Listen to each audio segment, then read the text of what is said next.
Hello children of 12th class, we are taking the third part of the capacitor chapter और मैं आपको बता दूं कि हम लोग ये प्रूव कर चुके हैं कि अगर कोई पैरेलल प्लेट कैपेसिटर हो जिसमें दो प्लेटें हों ए और बी, उनका एरिया, एक तरफ का एरिया, इसमें दो प्लेटें हैं तो ये एरिया मतलब लेंथ इंटू विड्थ, ये एरिया कैपिटल ए है, ये एरिया भी कैपिटल ए है। प्लेटों का नाम है, इसका ए इसका बी, उनके बीच का डिस्टेंस है डी, तो इसकी कैपेसिटी हो जाएगी एप्सिलॉन 0 ए अपॉन डी। मतलब अगर प्लेटें हैं उनके बीच डिस्टेंस है तो कैपेसिटी है, चार्ज देने की जरूरत नहीं है। अगर चार्ज देंगे तो पोटेंशियल आ जाएगा और potential is equal to charge upon capacity. ठीक है, जैसे कि अगर कोई टंकी रहती है तो उसकी कैपेसिटी होती है कि भाई ये टंकी जो है वो 500 लीटर की है, तो 500 लीटर कैपेसिटी की टंकी है, इसका मतलब ये नहीं है कि उसमें 500 लीटर पानी है। हो सकता है उसमें एक गिलास पानी हो सकता है उसमें पानी एक भी बूंद ना हो, पर अगर वो 500 लीटर की टंकी है, 500 लीटर कैपेसिटी की, तो वो है, क्योंकि वो उसकी लेंथ विड्थ वगैरह इस तरह की होगी कि ये कैपेसिटी होगी।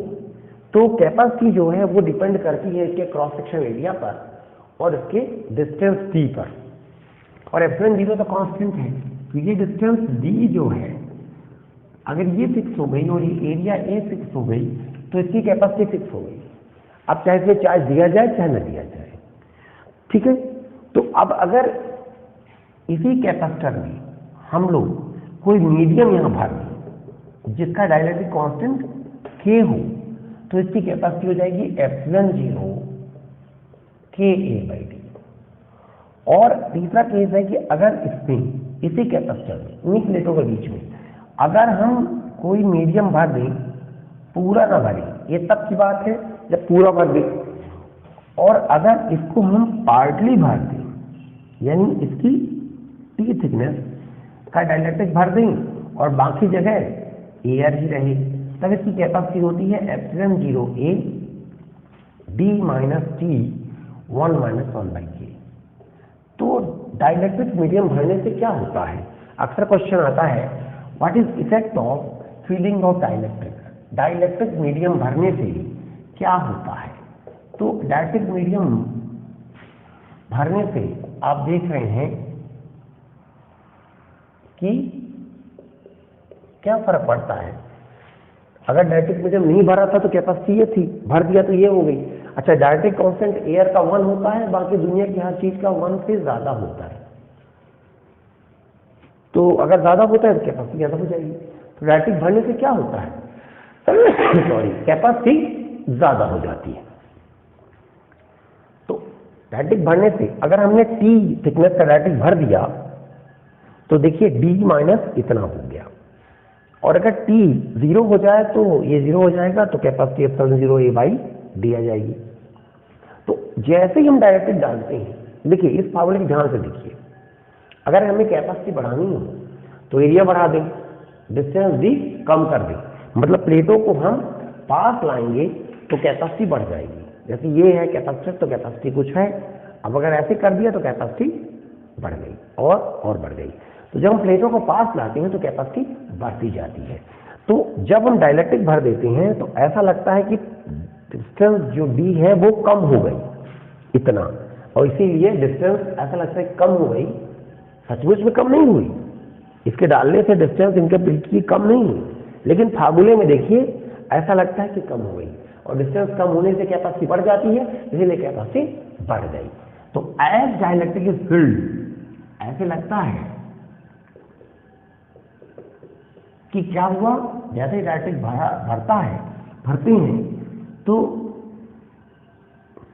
इट सीम, ऐसा लगता है, it seem as if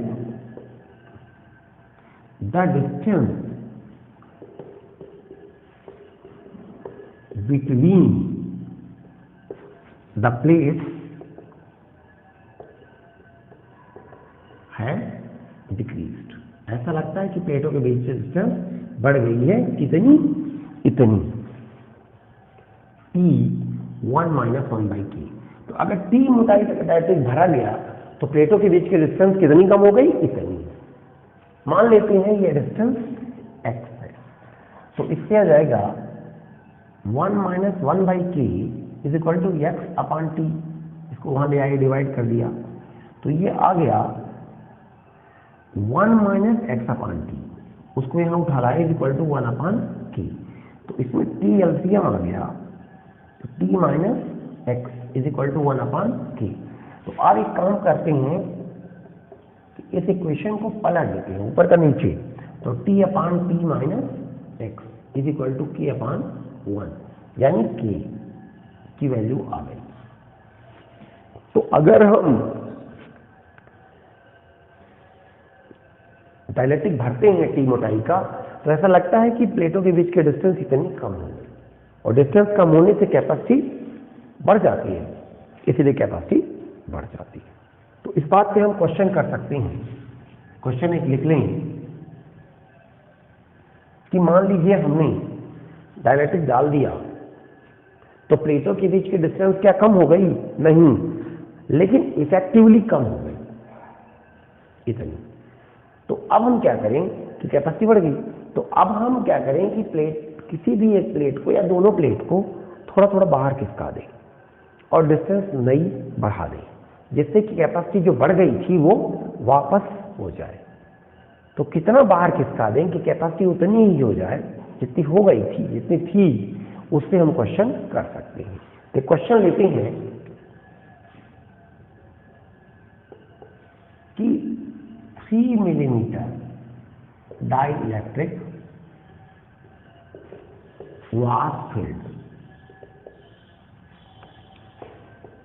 between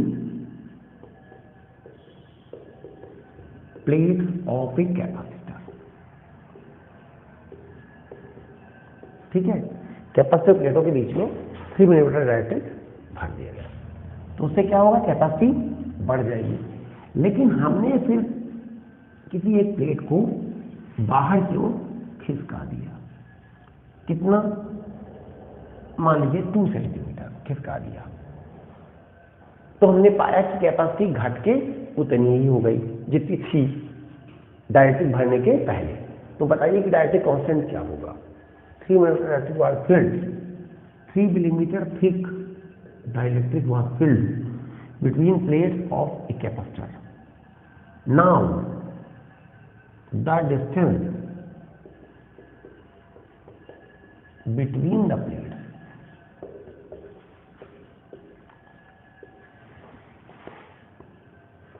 was increased by 2 centimeters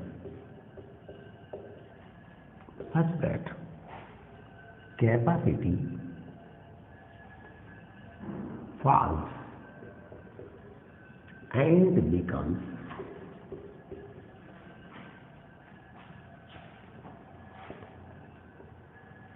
same as that before filling of dielectric।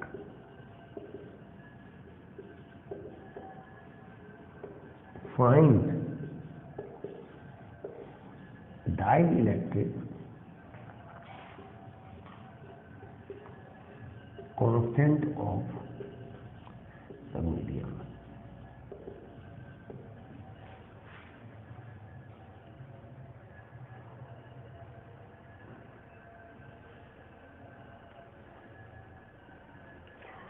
तो अगर 3 मिलीमीटर का डाइलेक्ट्रिक भर दिया तो कैपेसिटी बढ़ गई।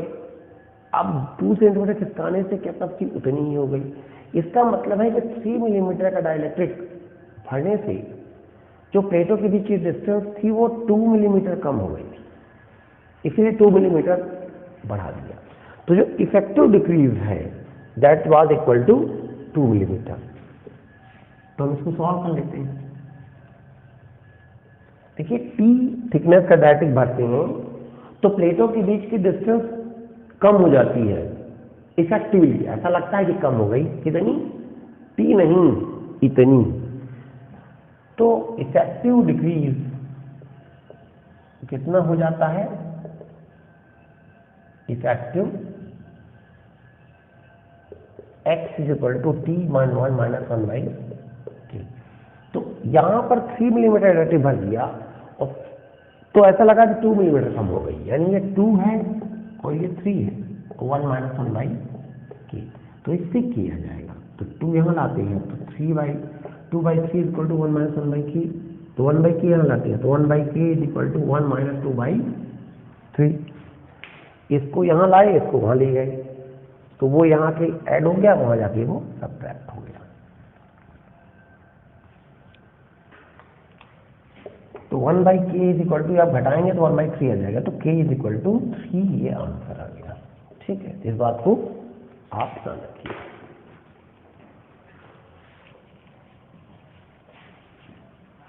तो अब हम लेते हैं एक नया topic, that is energy stored in a capacitor और कंडक्टर। कई बार क्वेश्चन आता है कि जो कैपेसिटर होता है वो क्या होता है, तो it is that arrangement, capacitor is that arrangement which increases capacity of a conductor without increasing its size। ठीक है, तो अब हम लेते हैं एनर्जी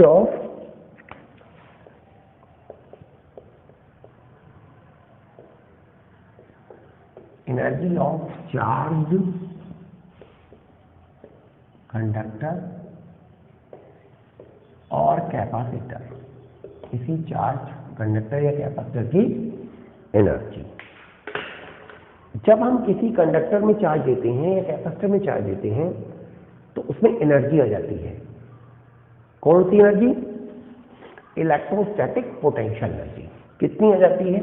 जैसे कंडक्टर है, कंडक्टर मतलब पूरी मेटल का स्फीयर जैसे, कोई कैपेसिटर है। तो जब हमने, इसकी कैपेसिटी सी है, इसकी भी सी है, जब हमने इसमें प्लस चार्ज दे दिया या माइनस दे दिया तो इसके अंदर पोटेंशियल आ गया इसके ऊपर, और यहाँ पे भी हमने चार्ज क्यों दे दिया तो यहाँ माइनस क्यों आ गया, क्योंकि अर्थ कर दिया था। और इसके अंदर भी पोटेंशियल डिफरेंस आ गया भी। तो जब हम किसी को चार्ज करते हैं तो उसके अंदर एनर्जी आ जाती है। किसी भी बॉडी को चार्ज करने में एनर्जी आ जाती है। जैसे हम इस पेन को ऐसे ऊपर की ओर उठाएं तो पेन के अंदर एनर्जी आ जाती है। अब एनर्जी ज़्यादा है, अब छोड़ेंगे तो पेन नीचे गिरेगा, कुछ वर्क करेगा। ये देखिए आवाज़ पैदा किया, आवाज़ पैदा करना एक वर्क है, इसने किया, पेन ने किया। आप पेन आवाज़ पैदा करें तो आप नहीं कर पाएगा, यहाँ से नीचे गिरेगा तो करेगा। तो नीचे से यहाँ तक उठाया गया था तो फिर एनर्जी आ गई थी, डब्ल्यू एनर्जी है। अब यहाँ से ऊपर उठाएंगे तो और एनर्जी आ जाएगी। तो किसी भी बॉडी को जब हम चार्ज करते हैं तो उसके अंदर एनर्जी आती जाती है, and energy is the capacity to do work. तो इसको चार्ज करना या इसको चार्ज करना, किसी चीज को चार्ज करना मतलब उसको एनर्जी देना, और ये आसान चीज नहीं है, इसमें मेहनत पड़ती है। क्योंकि संसार में law of conservation of energy काम करता है। अगर किसी चीज की एनर्जी बढ़ती है तो किसी की एनर्जी कम होगी। अगर हम किसी को एनर्जी देते हैं, हमने पेन उठाया है तो पेन की बढ़ गई लेकिन मेरी कम हो गई, क्योंकि एनर्जी फोकटों पैदा नहीं होती।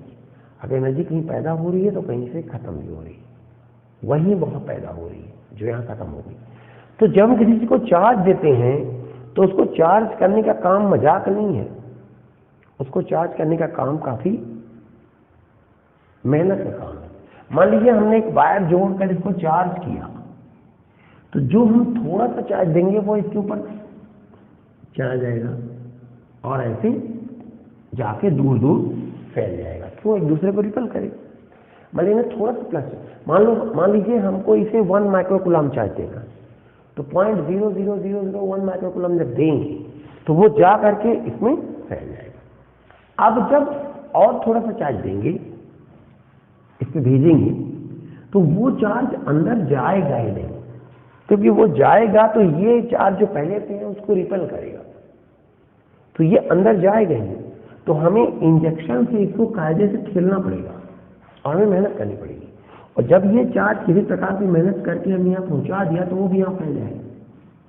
अब जब हम और चार्ज देंगे तो ये चार्ज इसलिए नहीं जाएगा कि वो लोग वहाँ डंडा लेके खड़े हैं, क्योंकि अपोजिट है, पॉजिटिव पॉजिटिव सेम चार्ज है, तो वो क्या करेंगे, अपोज करेंगे।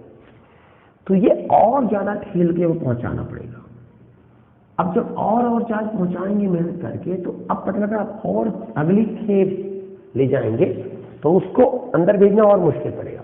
तो जो जो हम कोई चीज़ को चार्ज करते जाते हैं उसमें मेहनत पड़ती है, फिर जितना चार्ज हो जाता है उसके खिलाफ और नया चार्ज खेलने में और मेहनत पड़ती है। तो यानी चार्जिंग के काम में मेहनत और मेहनत और मेहनत और मेहनत और ज़्यादा मेहनत पड़ती जाती है। ये जैसे वैसे ही है जैसे कि आप किसी जगह दीवार बनाते हैं, तो आप पहली ईंट की परत रखते हैं तो आपको कम मेहनत पड़ती है, फिर अगली परत आपको पहली परत के ऊपर रखना पड़ता है, फिर उसकी अगली और ऊपर रखना पड़ता है, उसकी अगली परत और ऊपर रखना पड़ता है, तो फिर धीरे धीरे और अगली परत और ऊपर रखना पड़ता है। फिर जितना आपने कर दिया उससे आपको दिक्कत हुई क्योंकि अब अगली परत उसके भी ऊपर रखनी पड़ेगी, तो हमें मेहनत करनी पड़ती है। तो वर्क जो करना पड़ता है तो वो वर्क का फार्मूला होता है, वर्क कहीं में, वर्क इन चार्जिंग, तो उसका फार्मूला होता है पोटेंशियल इनटू चार्ज। लेकिन जो हमें वर्क करना पड़ता है, मान लीजिए कि पोटेंशियल V हो गया और चार्ज हमने दिया Q, तो पूरा Q चार्ज देने में पोटेंशियल V तो रहता नहीं, पोटेंशियल V अंत में हो गया है। तो शुरू में जब चार्ज हमने दिया था, जो हमने Q चार्ज दिया था, हमने थोड़ा थोड़ा करके दिया था, तो शुरू में जो हमने चार्ज दिया था वो तो बिना किसी विरोध के चला गया था, मतलब उसमें 0 पोटेंशियल था उस समय। फिर कुछ पोटेंशियल आ गया, फिर और चार्ज दिया तो वो थोड़ा ज़्यादा मेहनत करनी पड़ी, फिर और चार्ज किया तो और मेहनत करनी पड़ी, लास्ट में पोटेंशियल V हो गया। तो अब अगर V और ज़्यादा चार्ज देंगे तो और मेहनत करनी पड़ेगी, लेकिन पोटेंशियल जो था वो शुरू में 0 था और फिर बढ़ते बढ़ते V हो गया। तो इसलिए पोटेंशियल हम V नहीं ले सकते, आपको एवरेज लेना पड़ेगा। एवरेज का मतलब कि पहले 0 था, बाद में V हो गया अपॉन 2। मान लीजिए आपने पहला सामान खरीदा, एक पेन खरीदा, अगर वो 0 रुपए का पड़ा, फिर अगला पेन 1 रुपए का पड़ा, अगला पेन 2 रुपए का पड़ा, अगला पेन 3 रुपए का पड़ा, ऐसे करते करते आपको 10 रुपए का पेन पड़ा। तो आपने मान लीजिए 11 पेन खरीदे, लास्ट पेन 10 रुपए का पड़ा, तो आपको 110 रुपीज थोड़ी लगा, आपको पहले पेन का तो 0 लगा, दूसरे का 1 लगा, तीसरे का 2 लगा। तो आप लास्ट पेन जो खरीदे वो उसमें आपको 10 रुपए लगे, लेकिन हर पेन 10 का थोड़ी नहीं था। तो इसलिए ये कहना कि मैंने 11 पेन खरीदे और 10-10 रुपए का पेन पड़ा, 110 रुपये लगा, झूठ। आपको पहला पेन पड़ा 0, दूसरा पड़ा 1, तीसरा 2। तो आप क्या करिए, एवरेज निकालिए, 0 + 10/2 यानी 5, और 11 पेन खरीदे यानी 11 × 5 = 55 रुपये, 55 रुपीज़ लगा। तो आपको शुरू में विरोध मिला 0, बाद में बढ़ता बढ़ता लास्ट में मिला V। तो V जो विरोध आपको मिला है वो अंत में मिला, तो आपको एवरेज रखना पड़ेगा। तो ये जो वर्क करना पड़ा वो पड़ा QV/2। और जितना हम वर्क करते हैं, एक नियम है वर्क एनर्जी थ्योरम कि हम जितना वर्क करते हैं उतनी एनर्जी खोते हैं। तो हमने खोई एनर्जी QV/2, तो वही एनर्जी इसमें जाके स्टोर हो गई। तो एनर्जी स्टोर्ड जो फार्मूला हो गया, एनर्जी स्टोर्ड का फार्मूला हो गया QV/2, और Q को कह सकते हैं CV, तो CVV/2 मतलब CV²/2। ये एनर्जी स्टोर का फार्मूला है जिसे कैपिटल U से दिखाया जाता है। तो याद रखिए, if we charge a body of capacity C by potential difference V, then energy stored in it is CV²/2 और QV/2। ठीक है, तो इस तरह से इतनी एनर्जी स्टोर होती है। तो अब अगर किसी कैपेसिटर को चार्ज करेंगे तो क्या करेंगे, उसकी एक प्लेट को पॉजिटिव चार्ज करेंगे, दूसरी को अर्थ कर देंगे, ये कहलाती है चार्जिंग। और चार्जिंग हम कर देंगे तो उसके अंदर एनर्जी स्टोर हो जाएगी। कितनी? QV/2 मतलब CV²/2 इतनी एनर्जी स्टोर हो जाएगी। तो जैसे आप 500 लीटर की टंकी में पानी स्टोर करते हैं तो कितना पूरा पानी स्टोर होगा? पूरा भर देंगे तो 500 लीटर। तो अब अगर आप नहाएंगे, यूज करेंगे तो कितना पानी आपको उपलब्ध है? 500 लीटर। तो जितनी एनर्जी स्टोर हुई CV²/2 उतनी ही एनर्जी उपलब्ध है। तो जब हम, जैसे मान लीजिए कैपेसिटर है, अब ये चार्ज नहीं है, अब इसमें प्लस आ गया, इसमें माइनस आ गया, तो हम कहते हैं कि अब ये चार्ज हो गया और इसमें ये ऐसा इलेक्ट्रिक फील्ड पैदा हो गया प्लस से माइनस की ओर। तो इसके अंदर एनर्जी आ गई कितनी? वही QV/2। तो क्या होगा कि जब हम इस एनर्जी को यूज करेंगे तो कितनी एनर्जी बाहर निकलेगी? इतनी जितनी है। तो अब क्वेश्चन ये है कि इसकी जो एनर्जी है इसको यूज कैसे करेंगे? आपने टंकी में पानी भरा है तो काहे के लिए भरा है? इसलिए कि कभी जरूरत पड़े तो काम मिले। तो कितना पानी आपको मिलेगा? अरे जितना भरा है उतना मिलेगा। तो इसको यूज कैसे करेंगे? तो कैपेसिटर की एनर्जी को यूज करना कहलाता है डिस्चार्जिंग ऑफ कैपेसिटर। तो डिस्चार्ज कैसे करेंगे? तो डिस्चार्जिंग का रूल ये है कि आप इसकी प्लस की प्लेट को माइनस की प्लेट से जोड़ दीजिए एक वायर से। जब आप जोड़ देंगे तो ये प्लस चार्ज जो है वो दौड़ के माइनस चार्ज से मिलेगा और आपको एक मोमेंट्री, एक क्षण के लिए ऐसे करंट का फ्लो मिलेगा और इस वायर में और यहाँ सब जगह गर्मी पैदा होगी और जो एनर्जी पैदा होगी वही यही एनर्जी बाहर निकल आएगी। तो ये कितनी पैदा होगी? CV²/2। तो इस तरह से हम एक क्वेश्चन ले सकते हैं कि मान लीजिए हमने रास्ते में एक रेजिस्टेंस जोड़ दिया 5 ओम का, तो कितनी एनर्जी पैदा होगी उस रेजिस्टेंस में? CV²/2। और अगर हमने यहाँ एक पंखा जोड़ दिया तो जैसे ही हम जोड़ेंगे वो पंखा ऐसे चल देगा। तो कैपेसिटर में जो एनर्जी स्टोर रहती है उसको यूज करने में आप थोड़ा थोड़ा करके यूज नहीं कर सकते। आप जैसे ही दोनों प्लेटों को जोड़ेंगे वो निकलना शुरू होगी और चट से खत्म हो जाएगा और एनर्जी बाहर आ जाएगी। कितनी? उतनी। तो ये क्वेश्चन आ सकता है। तो चाहे आप इसे फैन के द्वारा डिस्चार्ज करिए, चाहे आप हीटर लगा कर डिस्चार्ज करिए, जो भी आप लगाएंगे उसमें हमको एनर्जी निकल आएगी। तो ये क्वेश्चन आप घर में कर लेंगे कि 20 microfarad capacitor was charged by 30 microcoulomb, then discharged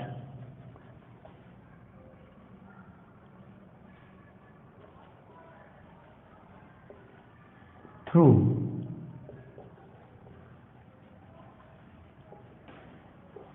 3 ohm, ये ओम का साइन है, 3 ओम हीटर। ठीक है। तो हीटर में कितनी हीट पैदा होगी आप ये निकालिए।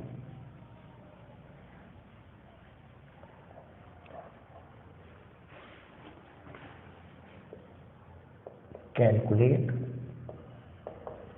Heat stored in the heat produced in the heater। तो कितनी हीट यहाँ प्रोड्यूस होगी हीटर में? अरे जितनी रहेगी, कितनी रहेगी? कितनी थी? इतनी, CV²/2। तो हीट जो होगी वो पैदा होगी क्योंकि दिया है कैपेसिटी फिर दिया है चार्ज। तो फार्मूला होता है कैपेसिटी और चार्ज दोनों दिया है तो हीट हो जाएगी U और वो जाएगी QV/2। तो आपको कैपेसिटी और चार्ज दिया है तो चार्ज दिया है कैपेसिटी, तो आप क्या करिए Q/2, V को कह लीजिए Q/C। तो एनर्जी बनेगी Q²/2C। Q यानी चार्ज कितना? 20, ये 30 माइक्रोकूलम। तो 30 माइक्रोकूलम चार्ज का मतलब 30 × 10⁻⁶ का square by 2 into capacity 20 microfarad, तो 20 × 10⁻⁶ इतना जूल एनर्जी। आप इसको कैलकुलेट कर लीजिएगा, ये एनर्जी उसमें से निकलेगी। ठीक है, तो इस तरह से। तो अब एक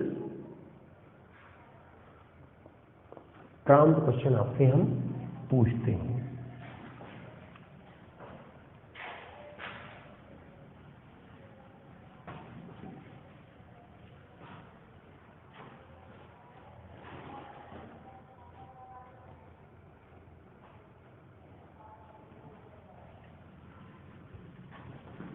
इसको ध्यान से आप इन क्वेश्चन को समझ लीजिए।